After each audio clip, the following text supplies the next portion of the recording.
Skill ఉన్నటువంటి బిచ్చగాడు కూడా నెలకి ₹1,00,000 సంపాదిస్తున్నాడు. స్కిల్స్ లేని వాళ్ళే 30, 40, 50 వేలకి అమ్ముడు పోతున్నారు. స్కిల్స్ ఉన్న వాళ్ళు వాళ్ళ టైం ని వాళ్ళే వాడుకుంటున్నారు. స్కిల్స్ లేని వాళ్ళే వాళ్ళ టైం ని వాళ్ళ బాస్ కోసం అమ్ముకుంటున్నారు. చాలా మంది మాకు జాబ్ దొరకట్లేదని చెప్పేసి బాధపడతా ఉంటారు. మిత్రమా, మీతో పాటు చదువుకున్న వాళ్ళకి జాబ్ వచ్చిందా రాలేదా? మీకు రాలేదంతే. ఎందుకంటే మీలో స్కిల్స్ లేవు.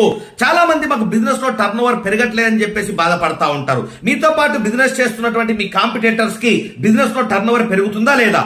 మీకు పెరగట్లేదంతే. ఎందుకంటే మీలో స్కిల్స్ లేవు. కాలం మారింది కానీ నీ జ్ఞానం మారలే, తరం మారింది కానీ నీ తత్వం మారలే. ఇప్పుడు మనకు కావాల్సింది స్కిల్స్. స్కిల్స్ ఉంటే మనమే జాబ్లు ఇవ్వచ్చు, మనమే ఇండస్ట్రియలిస్ట్ అవ్వచ్చు, మనమే ఒక యజమానిగా కాలు మీద కాలేసుకొని బతకొచ్చు. ఎవరి దగ్గర జాబ్ చేయాల్సిన అవసరం లేదు. 40 సంవత్సరాలు మన టైం ని వేరే వాళ్ళకి అమ్ముకొని బతకాల్సిన అవసరం లేదు. వస్తున్నటువంటి చాలి జీతాలతోటి సర్దుకొని బతకాల్సిన అవసరం అంతకంటే లేదు. చాలా బాగుంది సార్. ఇప్పుడు మేము ఈ కోచింగ్ తీసుకోవాలంటే ఏం చేయాలి? ₹1 కూడా ఫీజు తీసుకోకుండా నీకు మనీ ఎర్నింగ్ స్కిల్స్ నేర్పించి నీ జాతకాన్ని మార్చేస్తా. మాతో పాటు కలిసి వర్క్ చేసే అవకాశం రావాలని, నా దగ్గర స్కిల్స్ నేర్చుకునే అవకాశం రావాలని దేవుణ్ణి మొక్కుకోండి. మనందరం కలిసి వర్క్ చేసి స్కిల్ ఇండియాని తయారు చేద్దాం. నిరుద్యోగం లేనటువంటి ఒక ఇండియాని తయారు చేద్దాం.